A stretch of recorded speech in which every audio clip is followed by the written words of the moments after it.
Hey everybody, today we're going to talk about floral arranging for a fall centerpiece on your table. I'm also going to throw in a table scape, if you will, where I show you how to do a place setting plus the centerpiece. So keep that in mind as we're going through. So what I have here, I've used this trough before. It was a Hobby Lobby find. You can find all sorts of different containers to build an arrangement out of. What you need to really remember though is you're looking for different colors and textures. So after I get done, I'm going to stage this and let you all see all the different colors. I'll do some more up close photos for you so you can kind of see what I've been doing. Not too long ago, I found succulents on sale at one of the local craft stores. Oh my gosh, I was in heaven. They were like 75% off. So what I've done is I've preset some of this. There's one piece of foam in the center. Do not glue into your container unless that's the only thing you're using the container for. I love a wide variety of containers for serving different foods out of. If I have a large group, I like the large trough type feel. Maybe you're doing a low country boil. So if you glue into this, just know that if you put it into the freezer, you can probably pop that glue off. If you're not moving this, I wouldn't worry about gluing it in. Just set your foam in there. This is pretty low, so it's going to keep everything contained and stationary. So now that we have some different succulents, and because silk succulents are plasticky, just like the actual succulents are, you know, they're very waxy, very rigid. So these look so very close. Save yourself the hassle of keeping up with an indoor-outdoor plant. Just use silk. I'm not a huge lover of silk, but this is the perfect application. So what you're going to want to do then is find some fall elements that you can mix and match in.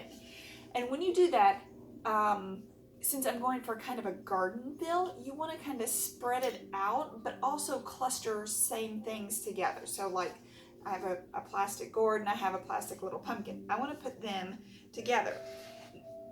So we're going to, and see, normally you would design by threes, but you're going to see as I go along that each little section is going to, I've got it covered.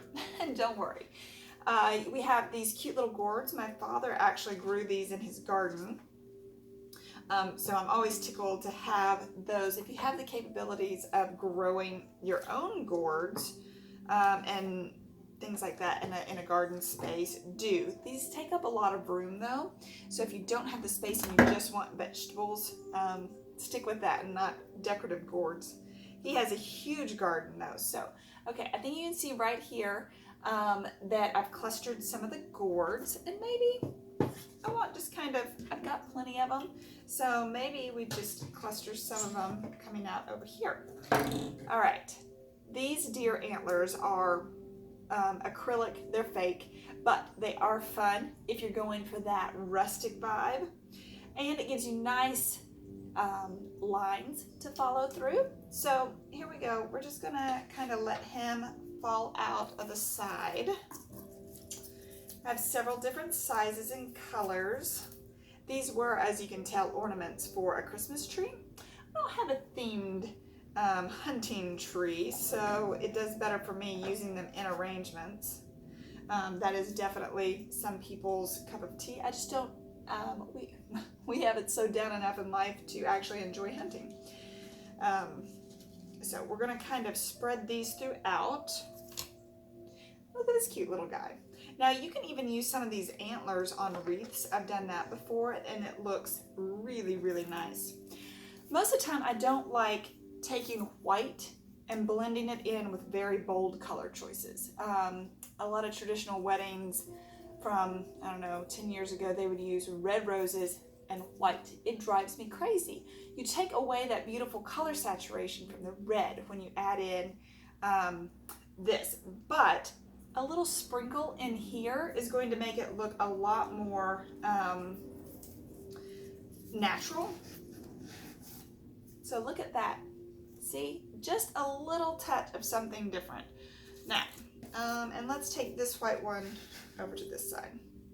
All right, now, where we are right now, we live in the south, and we have this moss that's drying beautifully outside under our big pine trees. And I'm just going, nobody wants to see the foam or the mechanics of your piece. So I am just going to tuck these in. Now, be warned, anytime you bring in outdoor stuff, there is a good chance that you're going to bring in critters and wildlife with it. So if you have a few days to maybe put it in a plastic bag and tie it off, so, and put it out in the sun. Basically, you're just heating everything up really, really hot. So anything that's living in there should die. You don't want to put this in your microwave. I've heard a lot of people say, especially down on the coast, you know, where there is Spanish moss, that they put it in their microwave. Y'all, there's chiggers and all sorts of crazy things in Spanish moss. Do not put this in your microwave to, no, don't do that. I mean, I guess you could put it in a Ziploc bag and put it in, but I wouldn't want to do that where my food goes. Nasty. All right, I'm going to take this out and put this in and back in, and then that way that pick is going to hold that in. So here we go. Oh, I see one more little hole. We're going to have to take this out. So sometimes it's a good idea to put your moss in first and cover everything up, and sometimes it's better to tuck it in. As your eye gets better at seeing things, you're going to know what you feel more comfortable with. Y'all, look how pretty. I'm going to attempt to hold this up, and otherwise I will take a picture. Look how fun. Okay, so there is that. Now I'll put it in the middle of my table once we get done, take some photos for you. But here is the next piece to this puzzle. So here's your arrangement. It is about 24 inches long. And if you're going to use decorative pieces like this, make sure you get felt and put under the feet of it. They're little rounds, or you can get strips. You're definitely going to want to protect your table by not letting pottery or metal barbs attack your table. Okay, so what do we have here? Cute napkin. I ran to, I'm sure, Tuesday morning. Y'all, I like going in Tuesday morning. I cannot stand dirt cheap. It drives. I don't like to dig, but if it's all put out where I can see it and it's good prices, I like going into those. So Tuesday mornings is a go-to place of mine. You're going to accordion fold your napkin and flip it just like that. Okay, now to me this kind of looks like a turkey. So you can lay it right there in the center. Then, believe it or not, these little guys, these little pumpkins have a little clip on the back. See? And it's meant to be a napkin ring. So I clipped in just some faux, this is, I'm sure, supposed to be eucalyptus. And look how cute that is, right there in the center. Now, here was another craft store find. Look at this little place card holder. It is a little white pumpkin, which I love the little white pumpkins. And this is a name card or a food tag. So you could do calligraphy. If you have a vinyl cutter, you could, put in everybody's name. I'm not great at calligraphy. I have pretty enough handwriting when I'm doing something very, very structured. Now, day-to-day handwriting, you probably can't read my writing. But this is a great way to add that extra little detail. Look at that. You set it right on there. So if somebody were to come, maybe you're doing like a low country boil, where this type of tin would be fun. You could just have them pick this up, go get their low country boil, come back, they'd take this out, they'd be ready to go. Or maybe you don't want the food actually touching this. I don't know if this is food grade. I found these craft store. And you would want to put craft paper, like butcher paper. You could put that on the bottom and line it. Here's another sample.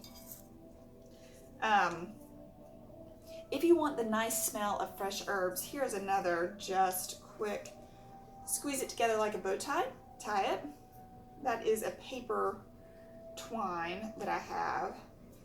Hook in your little pumpkin, and if you want the fresh smell of herbs, rosemary is a great go-to because it's heavy duty, it lasts, so you could set this 6 hours in advance and you'd be perfect. But look how cute that is. So you could switch those out. How fun is that? So there you go. I'll take some pictures. Hope you've enjoyed it. Leave your questions. I'm happy to answer them. If you have any thoughts or anything that you've done, post those as well. Y'all have a great one.